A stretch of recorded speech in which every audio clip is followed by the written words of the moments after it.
அஸ்ஸலாமு அலைக்கும். Hi friends, நம்ம இப்போ ஹிஜாப் பிஸ்னஸ் ஸ்டார்ட் பண்ணியிருக்கோம்னு சொன்னோம் இல்லையா, அதுக்கான பர்ச்சேசிங் vlog தான் இது. நான் ஃபஸ்ட் டைம் பர்ச்சேசிங் போகும்போது நான் எடுக்கணும்னு நினச்சேன். அது எனக்கு எடுக்க தெரியல, எப்படி போடணும்னு தெரியாது. அப்போ வந்து நான் எங்கள் நாத்தனார் கூட போயிருந்தேன். இப்போ என் ஹஸ்பண்ட் கூட போகிறேன்.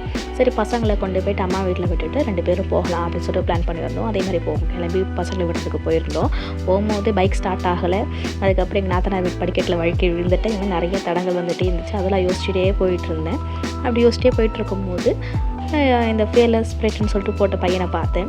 இது எனக்கு ஒரு மோட்டிவேஷன் மாதிரி இருந்துச்சு. ஸோ இந்த கடைக்கு போயிட்டு கொரியர் கவர்ஸ்லாம் வாங்கிக்கிட்டு, அப்புறம் ஹிஜாப் சென்டர் போய்ட்டு ஹிஜாப்ஸ்லாம் வாங்கிக்கிட்டு, அதுக்கப்புறம் சரி சாப்பிட்லான்னு சொல்லிட்டு சாப்பிட போயிருந்தோம். சாப்பாடு வர லேட்டாக இருந்தனால சூப் கொடுத்தாங்க. சரி, சூப்பை குடிச்சிட்டு நாங்கள் வந்து சூப் குடிக்கும் போது எங்களோட சாப்பாடு வந்துருக்கு. நாங்கள் சிக்கன் மல்லி ஆர்டர் பண்ணியிருந்தோமா, நல்லா சாப்பிட்டு அது அதில் திருப்பி நாங்கள் வேறு கடைக்கு போனோம். வேறு கடைக்கு போயிட்டு பர்ச்சேசிங் அதுவும் முடிச்சுட்டு போயிட்டே இருக்கோம். இது ஒரு தொழில் தொடங்கணுன்னா எவ்வளோ தடங்கள், எவ்வளோ அலைச்சல், சும்மா கிடையாதுல்ல எல்லாமே. ஆனால் எல்லாத்துக்கும் ஒரு காலம் நேரம்னு ஒன்று வரணும். அது எங்களுக்கு இப்போ தான் வந்திருக்கு போல் இருக்குது. இன்ஷாஅல்லாஹ் துவா செய்யுங்க. எல்லாம் முடிச்சுட்டு ரிட்டன் போயிட்டுருக்கும்போது சரி ஐஸ்கிரீம் சாப்பிட்லான்ட்டு நானே ஹஸ்பண்ட் ஐஸ்கிரீம் சாப்பிட்டோம்.